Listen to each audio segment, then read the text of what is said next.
Dr. Samuel, can you tell me a little bit about your family's reaction when you chose nephrology and then when you chose to become a researcher in order to, as you said, fight kidney disease? What's their reaction been? I think they were not surprised that I chose nephrology.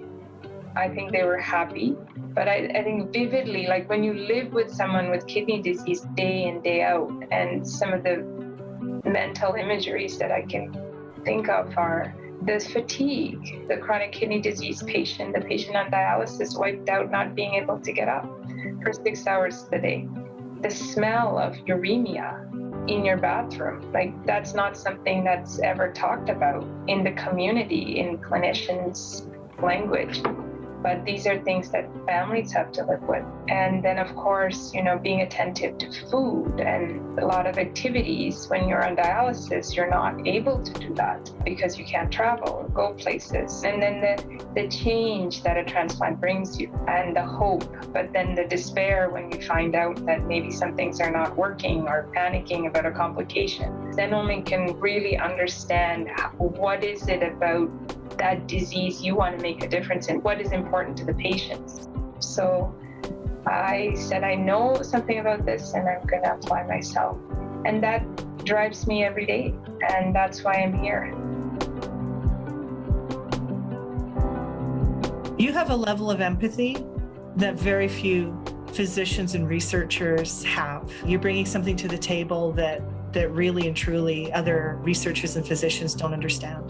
Can you tell me a little bit more about the impact of knowing that there is PKD in your family has had on you? Yeah, this is something I've reflected on quite a bit as I grow older.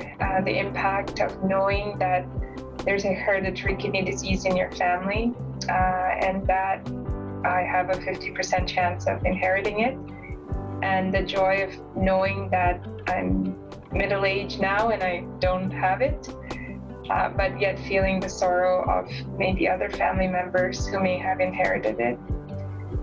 So that's something that's defined my young adulthood for sure. And just growing up knowing that my parents have a sense of sorrow as well, that there is a genetic disease in the family that they will pass on if they have children.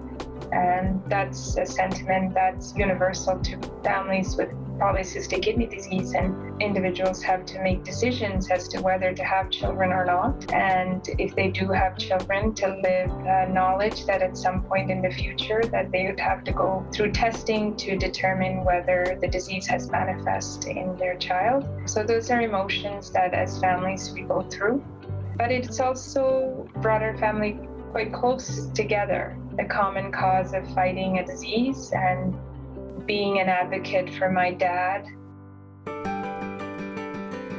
I don't think people realize the importance of research and innovation and science until you see it play out in your family over a series of generations.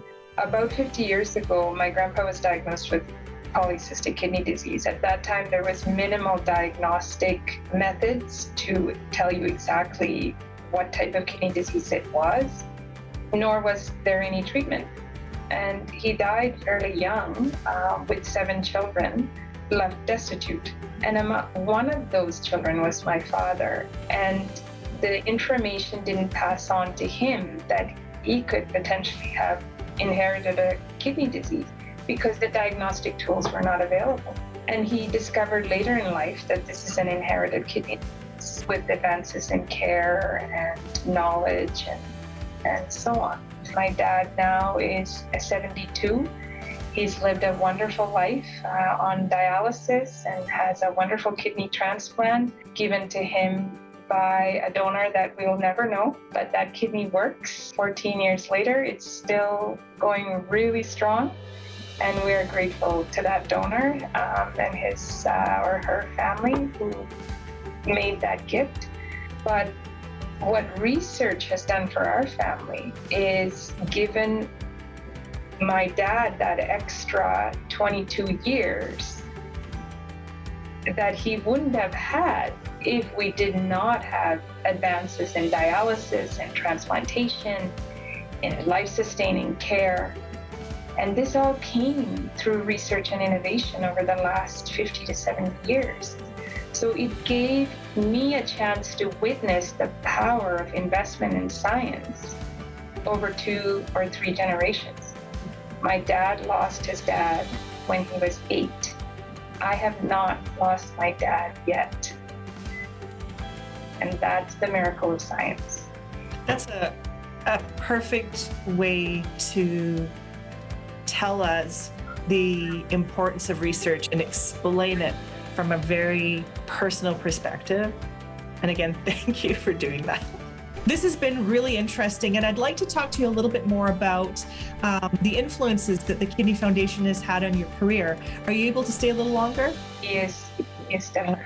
We have more of our interview with Dr. Samuel coming up shortly, so don't go anywhere.